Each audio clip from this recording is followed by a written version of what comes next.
Hi, guys. Welcome back to the Butterfly Effect podcast.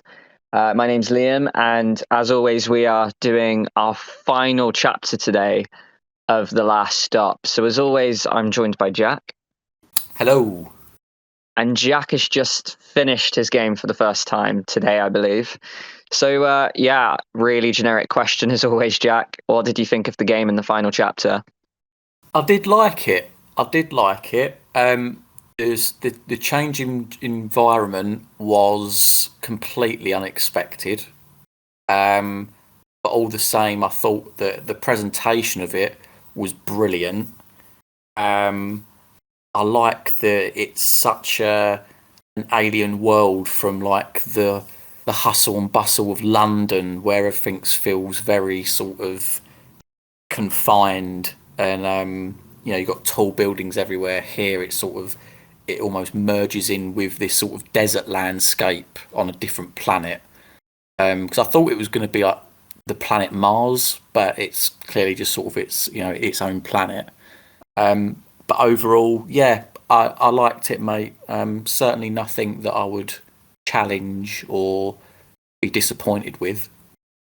That's really good to hear. So, we've got a few things to talk through, such as the world that you mentioned, uh, the conclusion, the tying up the loose ends, the choices at the end as well, and just overall the series in general. So, before, the way we would format the episodes is we would talk it character by character, but the finale is a bit odd. You don't necessarily pick who you want to play in order because they all merge and intertwine. So I guess this is the chapter where all three characters meet. So what did you make of the dynamic of the three of them, combined together in one room? I liked it, and they did seem to almost take in terms of maybe power or hierarchy, whatever you want to put it. Like Mina sort of stepped forward to become the leader. John was still there as comic relief, and Donna was still like this naive kid. So they stayed true to their character, and actually, like, it's when they all come together that you sort of really realize like how different like they crafted these characters. So they each have their own sort of thing going on, and actually, yeah, to sort of have them come together at last, because there are throughout the game moments where sort of there's paths being crossed and stuff. So it's almost like teasing you like these characters that you've been playing as to meet, but they're all together, and it does lead to quite a satisfying ending, in my opinion. That's really good to hear. So obviously, it starts with Mina, who last time we saw enters the suit, goes through the portal and crashes on the planet and is met by this weird alien. So this is the first time you're introduced to the world. So we'll talk through Mina and the world a bit. So you said you didn't expect it. Obviously, the desert terrain. Were you a fan of the world and Cold Harbor in general? I was. If I'm going to go back to the very first scene that you meet Mina, it was it was actually a brilliant introduction. Like once you finish talking to like is it Irving, or I've just known him as like the Purple Man. But like you then have like this sort of sequence where the camera pulls away from the characters, and you've got like these very wide open shots.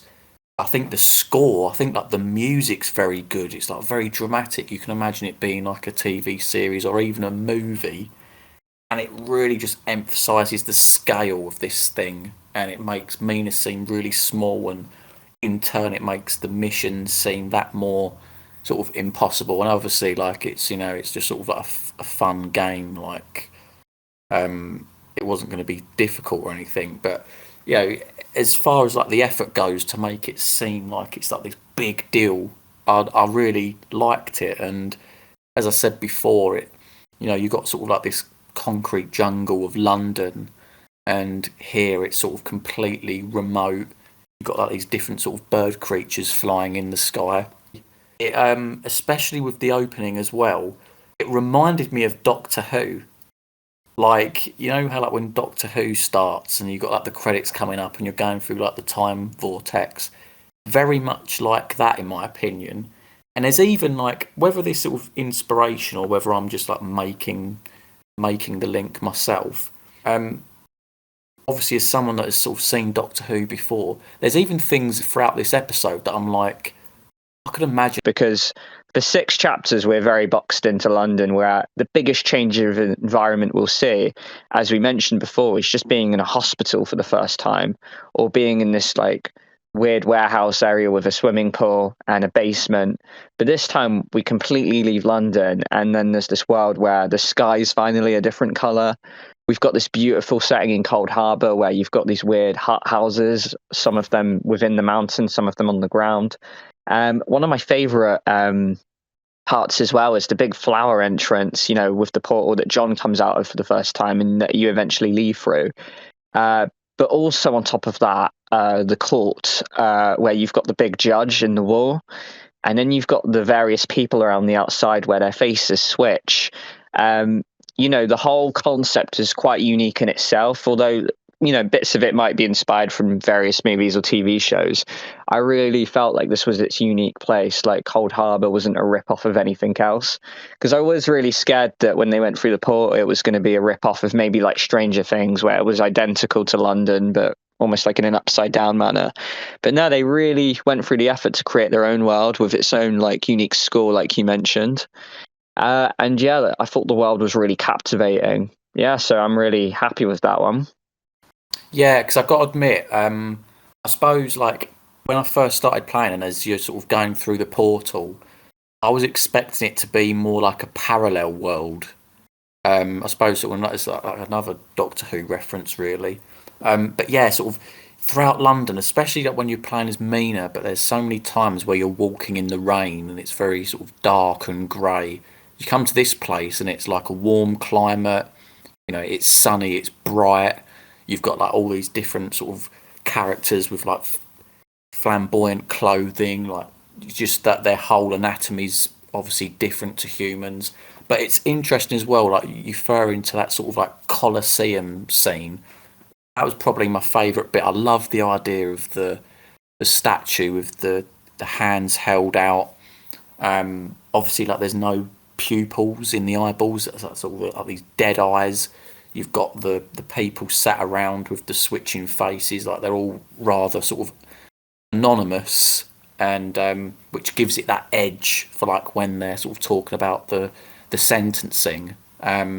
Little bit of a letdown, if I had to say, in terms of how they got out. Like I know they sort of blew up the suit, but like they were practically out the door before anyone reacted. But that's a minor quibble, really. That's nothing major. But yeah, like I know you sort of. I suppose that's sort of like the world covered, but I suppose they do each have their own mini missions, I guess, before they meet up, don't they? So sort of thinking of Mina, she's like wandering through the environment with Irving, and she's sort of soaking up the world. She's obviously got a mission to find this Samantha that you meet in the prologue. And then you have Donna, she's on the train with the stranger, and he sort of gets rid of someone, and at this point she starts to clock on as to what he's been doing, doesn't she? She sort of realises that he's been removing people from her life. Yeah. So, yeah, very interesting scene, that one. I think in The Stranger's Word says something about how she's adapting. And obviously the stranger, the whole time with him, we're wondering, like, is he good or bad? But then, eventually the bad side really dominates. But you do sort of wonder, like, the theories about that you brought up, like, is he the father and stuff? But then he just gets really dark real quick this episode. She's almost like a hostage at this point. And there's this tourist, on the train with them, who mentions to him, like, oh, yeah, you're with a girl a lot younger than you. You understand me, she can't. Is this a sale? And it makes you really worried for Donna. So, yeah, I just wanted your thoughts about this whole scene. Yeah, because like obviously where I was going with the whole, like it's possibly her father, it's a relative angle, there's the motivation behind it is love, isn't it? Like, however twisted it is, with him sort of getting rid of everybody else, clearly clearly he wouldn't be like a true representation of a father, because clearly like he's got some sort of alien stuff going on that's maybe corrupted him. But yeah, it takes the stranger danger title very literally, doesn't it? It's there's sort of dark themes that could have been potentially explored there. I mean, obviously they didn't go there, but for sure, like, it ramps up the sort of the tension between their relationship and what the future holds for Donna, because she's clearly in this place completely alone. She only knows the stranger, and he has bad intentions for her. So yeah, like it just that little quick scenes can sort of really sort of show the predicament that she's in.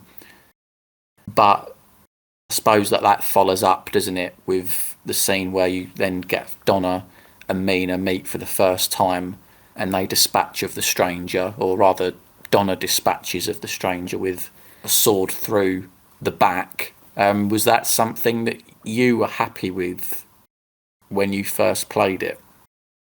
Yeah, so I had mixed feelings about it. I looked at the video. It's about a 45-minute section, and the stranger gets killed 15 minutes in. So a third of the way through, he's gone from the game. I guess this needs to happen to dispatch the rest of the story, because it almost comes like a sort of fugitive sort of storyline towards the end there. One thing I'll quickly say, though, while we're on the topic of Donna, is that I do think it is an interesting theme it goes for, because obviously we've got such things like the body swap, Mina with, her balancing her life problems and stuff. Donna, very much interesting, because with the stranger, there is this whole friend or foe dynamic where, and there are elements where you can see the stranger in a good way, especially when you're really tired of your friends, Vivek and Becky, or your family. And towards the end, like you say, you've got no one left, and you really do go to the stranger, since he's the only person you know, and he's completely manipulated the situation. And I'm sure, like, a lot of girls can relate to, this story. It's a very dark but almost familiar tale. And it is interesting that The Last Stop did explore this story, I thought. So I guess as your point and your question, when it comes to the conclusion, when it gets dark real fast and you just really want the stranger gone, I really like the scene as well where Mina finally does her analysis and you pin him down as 100% threat. I quite like that again. And Donna dispatches of the stranger. I like the fact it was Donna as well. They could have easily let Mina take care of him, but it's nice that Donna got a little bit of revenge herself. I really like that touch. And yeah, there's that sense of relief because the danger man's gone. And then it's at this point where John comes into the story as well. So did you want to switch on to John and his origin of how he gets in the world and speaks to Frank? Yeah, so he comes through the portal, doesn't he? And he has a quick moment with the guards where he only has his one token. And I thought that this would have come into play later on, and I sort of wish it did, because I felt like, what was the point of the two tokens then? Like, you could have just gone in with one. Like, I think it would have been, in terms of the drama in the story, I think maybe having a situation where he needed another token. And honestly, that's what I thought his mission was going to be. I thought that his mission was going to be to go to this Frank guy, who ends up being like, he's not human, is he? He's like some sort of like other creature. He gets the bracelet, and it's sort of littered throughout this episode, isn't it? What are you going to do with the bracelet? Are you going to, swap the body still? But there's the whole token thing just falls by the wayside, doesn't it? As a potential angle on, maybe someone getting left behind or whatever. Ultimately, yeah, it brings him into the same room as Donna and Mina, and the guards sort of corner them, and they end up becoming prisoners on the island, which then leads to the scene that we described before with the judge and the escape. And that bit actually in particular, where you're all running as a three, was quite good, because you sort of, like, I think the music at this point is like really ramping up. and you're running away, you're sort of trying to sort of hatch a plan. And then if I'm gonna again sort of like come as a little criticism, like I remember they're sort of talking, aren't they? They're like, oh, um, I think it's when they're speaking to Samantha, which again it felt a bit of a coincidence that they fell through a hole and there she was. But so yeah, they're talking to her and they're having like these sort of intimate moments. But she says to him like, "Oh, it's going to be really heavily guarded," sort of thing.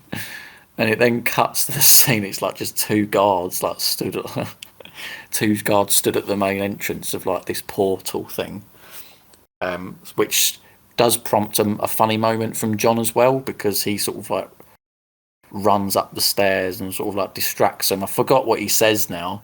I think he's like, "Come and have a go if you think you're hard enough," something like that. I mean, proper like, Northern, yeah. Yeah. So like it plays up the Northern. It's sort of like a semi-football reference as well, if you like. And and then they pretty much run through the portal together. Mina dispatches of the guards, and then we're essentially brought to a conclusion, aren't we, where we've got to make a choice for each character. Yeah, of course. So before that, what I will mention is that, and one thing I wanted to ask you is, obviously, all three of their stories almost get, tied up at this point before they meet and they go down the fugitive angle. One thing that I concluded is that, it's rare I actually say this, but I thought John's was possibly the weakest of the three. Because I think with Donna, you had the whole stranger angle, and killing him and stuff and her clocking on. With Mina, you meet Samantha and then, Samantha says something along the lines of, "Oh yeah, like it's really sweet of Peter, but I've got my life here now." And then Mina clocks onto some sort of like, kind of like pondering herself about her life. And it's quite a nice conclusion for Mina as well. And although Mina's got that kind of laid back attitude as she always sort of is, where she's very much like, "Oh yeah, don't panic, we're in this scenario. The guy probably doesn't speak English." John's got his comic relief of, saying, "Oh, I've got a daughter," and panicking about. But I quite like the change in Donna's attitude because she's probably going through a very traumatic time, losing so much, and then the stranger all in one go, that you can actually have the dialogue option. And although it doesn't change anything that much as it is the last stop, you can say something along the lines of, "Oh, I put you in this mess. You should just sacrifice me." Because she really goes down this little depressed angle of, "Oh, I've got nothing to live for now anyway." And I did that in my game. Yeah, and I thought it was quite interesting that you actually play as Donna for the most part of the scene, as all three of them, where you act as the mediator for John and Mina, who fall out at one point, and then you are just straight up like, "Oh yeah," in the middle there. And I thought it was a really interesting scene. And then when we go to the Samantha bit, yeah, it's I thought the whole thing with Mina was really interesting here. How she really just thinks this job was everything to her. And then she sort of realizes while talking to Samantha that, she's happy after letting go. And then I think Mina believes she's got her priorities all wrong. And I thought it was quite a powerful scene, actually. I don't know what you thought about that bar scene there, Jack. Yeah, I agree. It's a nice conclusion to her character arc, isn't it? Obviously, her starting off being very career-minded, very independent, very selfish. Obviously, she was having the affair. There's a comment from her dad earlier on in the game where he says, "Oh well, maybe if you visited your dad more, you'd sort of know more about what's going on," sort of thing. So she's got this whole sort of image of self-indulgence, and this sort of encounter with Samantha helps her realise that that she needs to start putting her family first, which obviously comes up again later on, doesn't it? Sort of in the hands of the player. But yeah, like one of Mina's strongest scenes, I think, throughout her whole story. Although in the main 6 chapters, a lot of it is quite, chop and changey. There's pacing issues. There's definitely division issues with like, which chapters got more attention and whatnot. But yeah, I think it ties all three characters up quite nicely. And like you say, it ends with them going through the portal. One thing I will say before we get to the choice elements, though, is I'm not sure I was a fan of the nature of them getting towards the portal. The whole music and John jumping on like the mine carts, distracting them. I don't know. It felt very sort of like child movie, almost like Disney-esque, of the way he's escaping the guards, a bit almost slapstick-esque. I don't know what you thought of that, but I don't know. It just made the kind of. I know it's not a serious game. There are fun elements, but I guess I just wasn't a fan of the scene. I don't know what you thought about that. Yeah, like I can sympathise with that because I mean it's the exact same thing with Mina. Like there's 4 guards and she took all of them out. Like you know, but I don't know. At this point, I think part of it's down to the aesthetic of the game in that it's not hyper realistic. 2, I think because that the interactive choices are not necessarily there to blow your mind and sort of thing. I don't want to say that the game's cheap, but I've got to the point where almost I let it off, sort of thing. It's like oh, there's that sort of silly scene in there, like the one where I mentioned it before, where he's like trying to be stealthy around the receptionist, and it's the most unstealthy thing going. Like it's funny because it's shit in a weird way. So I don't know. Maybe I'm just sort of more.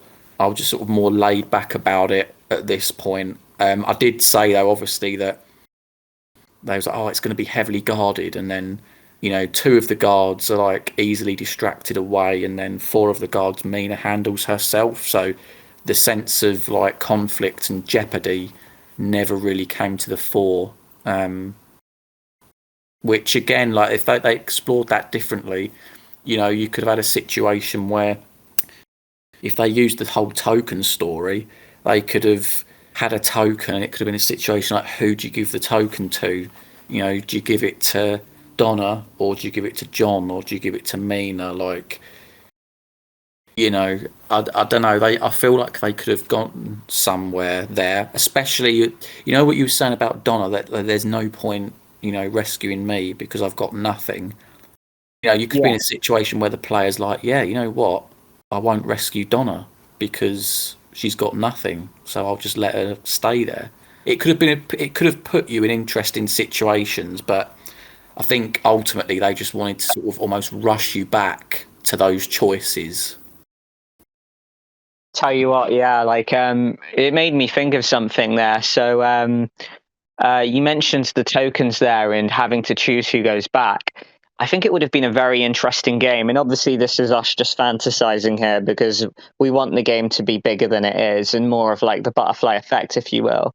But imagine a gameplay where you can acquire free tokens based off of choices, and you could have a game where all 3 could go home. Maybe you got none of the tokens, so none of them get to go home. But if you get 1 or 2, then you have to choose of who gets the tokens, and then you get various endings based off of that. That could have been a really interesting avenue to go down. And we talked a lot about how these decisions, there's moral dilemmas. It would have put you in a really difficult situation where you've actually got to nominate who gets to go back to London and who has to stay in Coldharbour. Yeah, because like a part of you, because obviously John's got the bracelet, so he would have to. Some players might go, he has to go back. So then maybe you're in a situation where you've got Donna and Mina. Donna's obviously got no one. Mina, she's got a son and a husband. So yeah, and I think that would have given the game maybe a bit of continuity as well.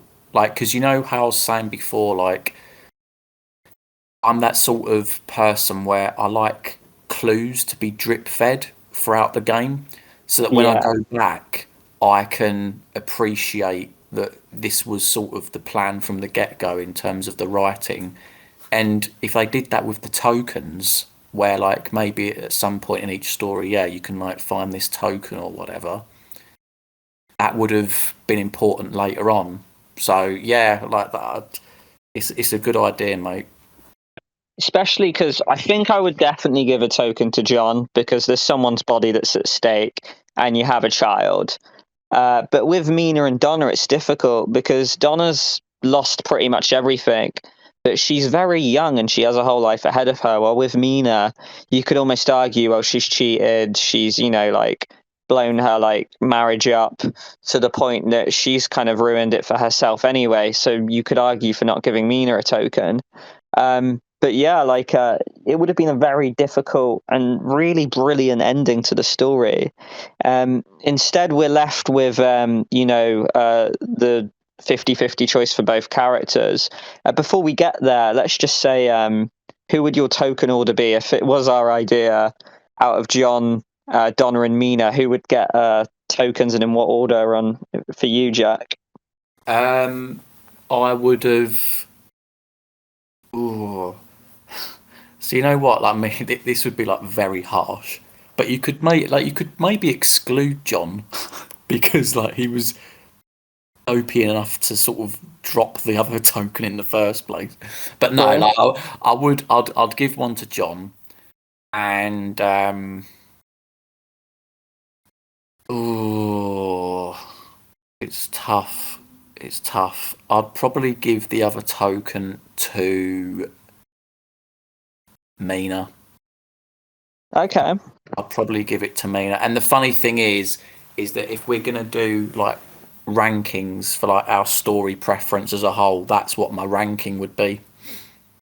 It would be John was the best, Mina was second, and then Donna had the weakest story. Would you be the same way, or has you got a different order? Yeah, so I know, the first time we played the game, I did say my order was John, a little bit behind Donna, and then way below Mina. But on reflection, I've learned to appreciate Mina's story a lot more. I know it wavered massively in the middle with those really short moments, but I really like the conclusion, especially in the bar with Samantha, and I think it's all tied up really nicely. I would have liked to have seen a lot more from the father, say, and maybe more with Spider and more to the conclusion with Amy and Hale. But yeah, I'd pip her ahead in the same order as you. Donna on second play and watch through, not as strong, but I will say that her conclusion definitely redeems itself. Her conclusion doesn't really come really in play until the choice element, which we'll get to soon. But yeah, the whole ending with the stranger, a very relevant story, and it's nice that she got to kill the stranger who, has potentially ruined her life. So yeah, I think my order would be the same as yours, to be honest, mate. Is it the same with the tokens as well? Yeah, good question. It's difficult, because I think John has to, because there's someone's in hospital, and you've got Molly. Because as far as Molly knows, you've just ran off. So you couldn't do that. I think John has to have a token, surely. As for Mina and Donna, I'm so torn because Donna has lost everything. And, she's got almost the only thing wanting me to give a token here to Donna is the fact that she's not really asked for any of this. She's been roped into the story with the stranger who's got attached to her and has just completely taken everyone she loves. Mina's almost been an architect of her own downfall, because cheating is a choice. Yeah. So it's difficult because Mina has a family and a marriage to fix. And, she has got her father still. So I'm honestly really torn between Mina and Donna. But I almost do want to give it to Donna out of the fact that she is young. But I'm wavering back and forth because I think Mina needs to be in London. I don't think, Cold Harbour would really be for her. Well, I can see Donna maybe just, going up to Samantha and starting new and then learning a new life in Cold Harbour. It's very difficult. I would actually put the controller on pause and be thinking for a decent day. Sorry to be sit on the fence here, but really difficult one with Donna and Mina, right? Yeah, no, I do completely agree. I think, yeah, you pretty much summed it up perfectly. I can imagine Donna being able to adapt and build a new life. I think Mina, she has things to sort out. She's learned her lesson. She came to sort of a good end to her character arc, and she's got the opportunity to fix it. So yeah, that's why I'd edge it to Mina. It's a very good sort of conclusion we've created, like a fantasy ending for the game. And obviously, if you are listening to this, like, we'd love your order in the comments as well, because it's such a moral dilemma, and we'd love your explanation as to why, your ranking as to who should go back in order. It definitely would have been such a brilliant ending if they went down this avenue. Instead, though, all three, no matter what you do come back to London. And then instead of anything to do with who gets to go back, we're left with different choice-based endings. So we'll start with John, since his question gets asked first. So obviously he has the bracelet. He can either switch back bodies with Jack, so he'd go into his hospitalized body who has the heart condition. Probably the moral thing to do for Jack, but like you said in the earlier episodes, you have got this daughter Molly, and there's different questions around it. So yeah, Jack, which ending did you choose?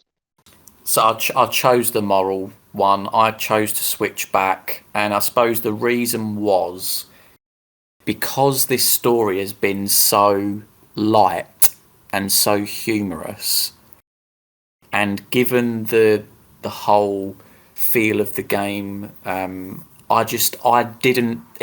wouldn't have expected them, therefore, to pull the rug from under me and have, John die at the end if you switched bodies, and then have Jack look after Molly. So I was sort of sat there thinking, I'm going to switch back. I think John's going to be all right. He'll get out of hospital, and they'll be sort of a trio again afterwards. And that's literally how it panned out. So I felt like I was sort of justified in choosing that way. But I would be interested to know what was the alternative, if you got like a darker ending to that story. Yeah, so I chose the same ending as you. It was the moral thing to do. I just didn't feel right, stealing this younger person's body and keeping it, essentially. Yeah, so I can't remember how our ending really ended. I think you're just kind of like in a wheelchair, or like John's kind of like, oh yeah, I'll race you, Molly, and you're still three good friends. But yeah, with the other ending, it almost, you think it's going to end dark, but then it has another wholesome moment on top of it.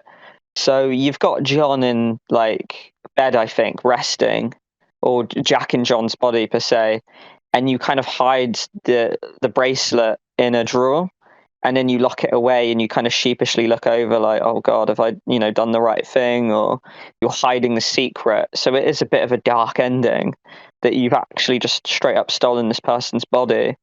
But then it cuts to black, and then there's this additional scene where you're in Jack's body and you're with Molly, and then Jack in John's body comes up into this photo, and he's in this graduate outfit because he spoke about going to university in Hull earlier. I assume this is what's happening. And he's just graduated, and he takes this photo with the three of you, and you're all smiles, and there's a nice photo. So clearly he does recover, but you've kept this secret hidden, and there is that looming factor that you have saved yourself 20 years, and Jack has had an additional 20, or maybe taken away from him.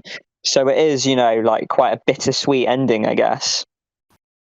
Yeah, and it's like, what, and again, it sort of refers to what I said a second ago. That doesn't surprise me. I don't think they would have wanted it to have gone too dark, just from just the general flavour of the game. But yeah, what I think. I think we picked right then. I think we picked right, not only for just the moral reason, but I think just for a satisfying ending. Full stop. Yeah, agreed. Now, all the endings are very short. They're maybe about a minute long, but they're all equal in sort of size, I'd argue. So you don't feel cheated out for whatever ending you do, I guess. So I guess that's nice to see. I think I would have liked a bit more length to them because it kind of concludes very abruptly. I don't know if you thought the same about these endings. Kinda. Like, I would pretty much, once they got out of the portal, I'd sort of worked into my mind that this really was sort of like the very end, the epilogue, if you will. The bulk of the episode being in Cold Harbour, like that was the main event. This is just like a little sweetener to round off each of the characters' domestic stories, be it, John's body swap, Mina's job and family, and Donna and sort of like her family and such. So I don't know. I wouldn't say I was particularly sort of thinking wanted it to be longer because I wouldn't want it to be dragged out and then not be as poignant, I guess. I guess, and I should be glass half full, really, and respect the fact that we even get choices at the end of these games, because I could have imagined that it wouldn't have been a thing, and yeah, like, you just kind of got linear endings. Yeah, exactly. I mean, that's the thing. Like, it has redeemed itself. I know it's literally only a binary choice, but like this is the Butterfly Effect podcast. We will mainly be covering sort of choice-based games. So, it has a choice. We've sort of made our beds and lay in them. And yeah, I mean, shall we move on to the next character? Was it Mina next, or was it Donna? It was Mina next, actually, I believe, scene for scene wise. So the two choices you can get. So the scene is basically Peter Hale's angry with you because Samantha wanted to stay in Cold Harbour. So he basically says, "Oh yeah, you've really messed it up. Like, I'm going to put you in a different department." And Mina says, "Oh, I quit anyway." So I think Peter replies, "Oh, you can't do that. Yeah, think about your family." Now, your two choices are face the music, or is it like shut up and protect your family, or kind of do what he says? I reckon this choice actually has the most 50-50 split. I think with the other two, from what I've seen video-wise, because it's not like Telltale where you actually get the maths afterwards to what people picked. But when I look through videos, I have seen various endings, and I've seen a lot more variety in Mina's choice. I think this is the one that splits hairs the most. So, yeah, Jack, what did you pick? So yeah, I went along with it. I was thought, yeah, just protect the family, because I feel like that was the one that I feel like the developers wanted you to pick. Like, after the conversation with Samantha, she sort of has this sort of epiphany that she wants to go back. She wants to be a better mum to Dylan. She wants to be a better wife to Dan, and generally just lead a happier life. And obviously, if she's then threatened with a prison sentence and murder and stuff, she's not going to be able to do that. So almost with a heavy heart, yeah, I sort of agreed to the deal, and I was sort of like, in a way, like, you sort of think Peter at the end, if he cared about this Samantha so much, why the hell didn't he go through the portal? Like, why is he sort of getting other people to do his dirty work? But yeah, that's what I went for, mate. What about you? So I went for the opposite one. So this is pretty interesting here. So we've got a bit of we have got some form of variety. So I almost regret it somewhat. It was very 50-50. I was very torn as to what to pick. Maybe I do regret my choice somewhat because, like you say, thinking back, the conversation with Samantha, it would have made more sense to kind of, pick what you picked, because it's almost like she's messed up a lot with her marriage and stuff. It's almost a consequence to protect them so they're happy. And then, just knuckle down quietly in your new office job. And your ending's quite nice. So she has her office job. She's not happy, but she returns Dylan home, and you kind of have a nice little nod with Dan to sort of say you're on good terms, but the marriage probably is fractured. It's a very nice ending. The ending I got, because I said face the music, is Mina kind of coming out of prison, and it's visiting times, hugs Dylan, and they kind of sit down, and she holds hands with Dan. So they're two kind of nice endings where, they're both bittersweet because Mina, you're either in prison or you've got this unhappy job. Those are literally the only differences. I think maybe I picked Face the Music as well because I thought it was very Mina's nature. Both endings kind of make sense. Yours probably more. I felt Mina had this whole fed up nature with Peter Hale doing his dirty work. And I felt very much like she would have just been so angry at him that she wouldn't have backed down after everything she's been through. I think with the other two characters, I picked more of a more of like the nicer moral pushovery sort of ending. So with Mina, I wanted to do something a bit different, I think. I went for Face the Music. So yeah, I got a very different ending. Like I say, yours is probably the better of the two since it's less harmful on Mina. But yeah, I don't know. I quite like the variety. Yeah, no, it is good that we got the variety because I don't know. I was expecting us to pick pretty much like the same ones and then sort of have to refer to like YouTube clips or something to sort of see what the other endings were. So no, that's good. So I mean, what did you do for Donna then? So for the two choices with Donna, if you haven't seen the game or you need, reminding, it ends with Donna waking up from bed and she's got like, back in her flat in London, still no one, quite, a miserable life, I guess.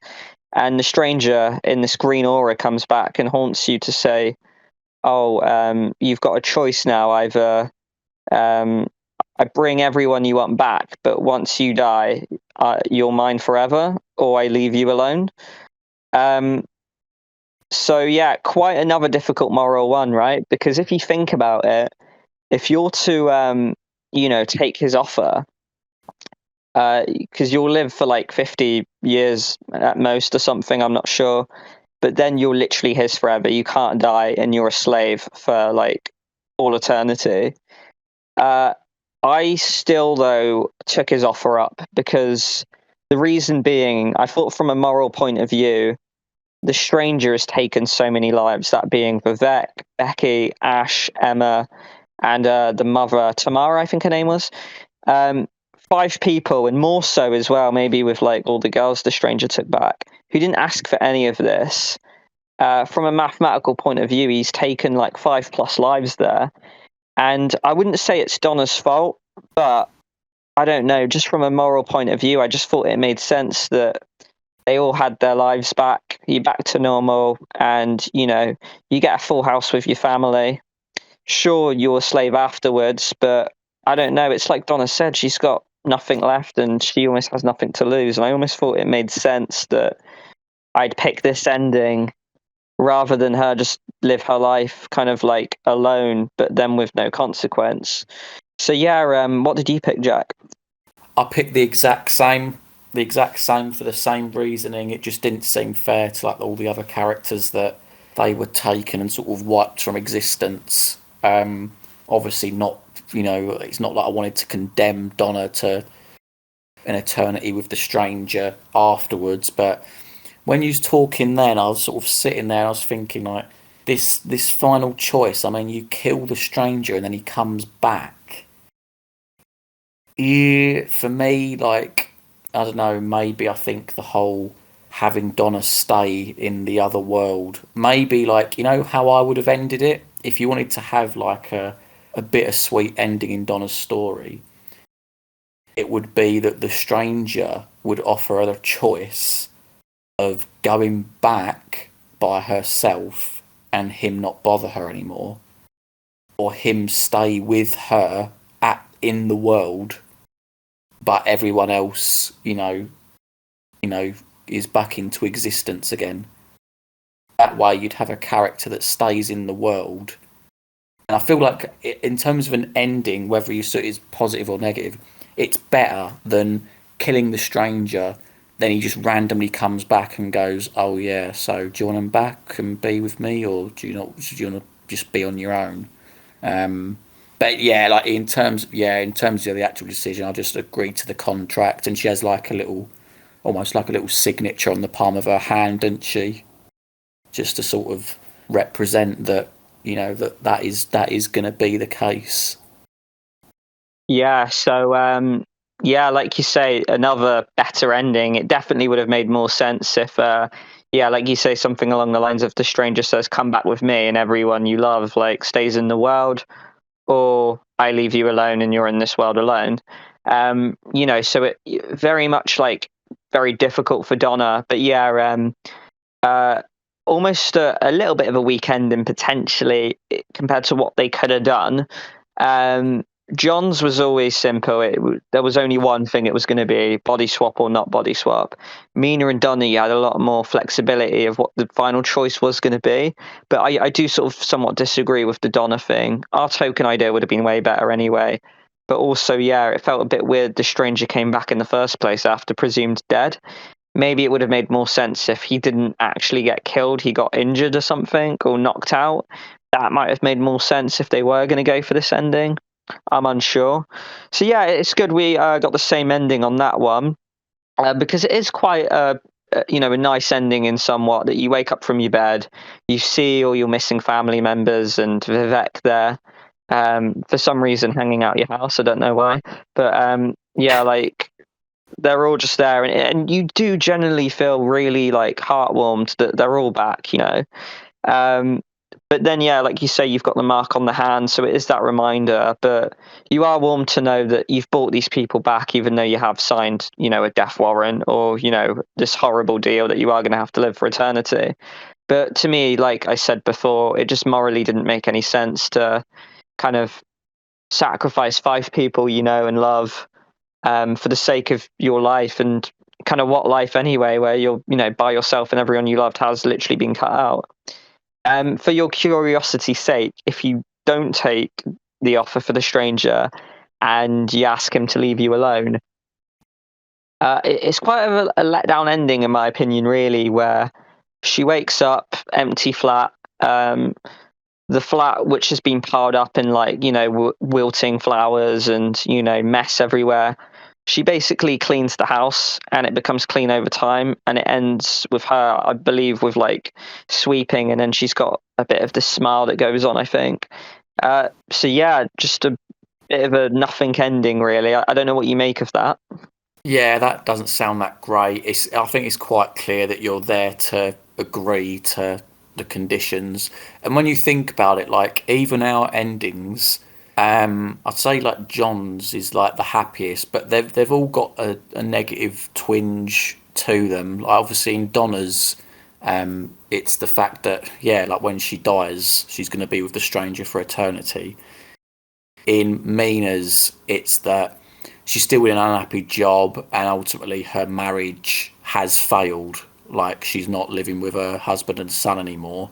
And in John's, it's like, you know, obviously Molly's dad is now, maybe not as able. I don't know, because of like sort of the condition that he's got, and I mean, I suppose that one is the toughest to pin a negative on. But like, yeah, all the same, like there are sort of slight bittersweet tones, even with the good outcomes.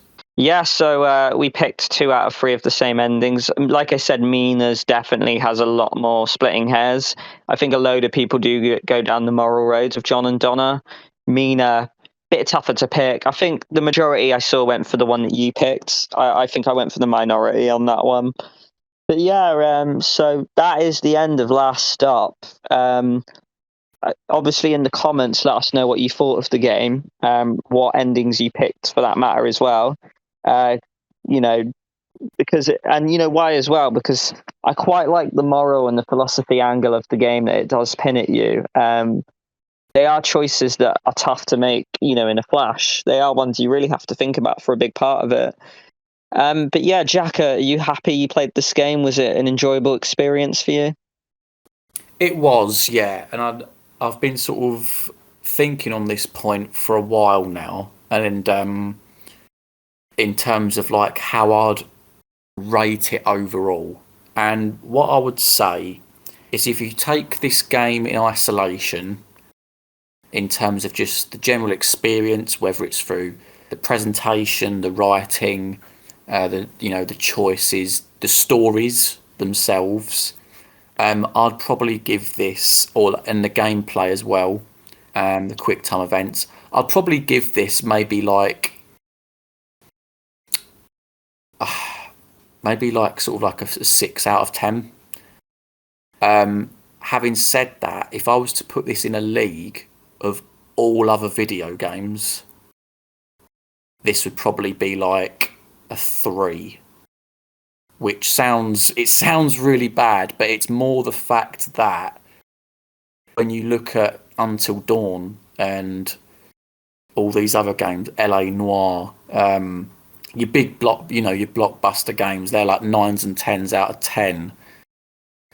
This doesn't come near that. Like it doesn't, like in terms of sort of like the the gameplay mechanics and sort of stuff like that. I'd say it's more like a 3. Which sounds like harsh. Like, do you see where I'm coming from, or do you think I'm outright wrong in that sense? I'd agree about a 6. Like, it was a very nice, enjoyable experience, and I really like the fact it's very different from anything else I've played. You have a little bit of the choice element. Yeah, it falls a lot on elements such as, attention, to certain characters, the linear nature of it, how it's a lot just walking and how the dialogue doesn't even have that much of an impact. But all that aside, I really love the world, the kind of narration, the different characters that go on, the quirkiness of it. And like I mentioned a few times before, the Britishness relation to everything. I'd say 6 out of 10 solid. A lot of the reviews I see online give it around 6 or 7 as well. As for when you rate it to other games and it being around a 3, I somewhat agree, but I also would say that I think it is something very typical of because I don't know if this would be classed as an indie game, but I think indie games are very much like that. They're not showstoppers. They don't go for that open world nature where they are very much games you can make within a year. So yeah, it very much like you say, it has to be based on a league of its own almost. It's never going to be that league that we hold Until Dawn in so highly. But yeah, one of those games where it's just a little bit of different pace, really, something else. Nice little change of scene, and it was really enjoyable to play it because I don't think many people actually know about this game, to be honest. One that was quite nice for me to revisit, but definitely not one that I'm going to cherish as one of my top 20 video games of all time for definite. Yeah, like I'm glad you showed me this game because you sort of want to explore sort of all the different areas. You don't necessarily just go for mainstream games. Because I mean, I certainly hadn't heard of this until you mentioned it to me. So I'm definitely glad that I've played it. And yeah, so like I'm gonna definitely go back and go for the rest of the achievements as well. I think I've got like 7 or 8 left. So I'll go back and play them. It's not going to be a game that in the future I'm going to revisit, but as like a one-off experience. If you're into story-driven games and you're not fussy in terms of them being necessarily choice-based, and maybe you're someone that's open to an aesthetic that's not hyper realistic, then last stop's a good shout, and you'll have a good time with it. So shall we wrap it up there for today then, mate? Cheers for joining us, guys. Like I say, if you enjoyed the last stop, or made any choices that were different, or anything you want to comment on, because we will pick it up and we will mention your comments in further videos. Yeah, feel free to let us know, guys. We really hope you enjoyed this series of the game. If it's something that you thought was interesting yourself, honestly, please play it, guys. It's a nice little enjoyable experience. Definitely a nice little game to pick up for below £10 or whatever. I'd recommend it. Yeah, I'd echo everything you just said, mate. So I suppose leave your comments in the comments section, hit the like, subscribe if you like choice-based games, because we will be doing more moving forward, and we'll see you in the next one. All right, see you guys.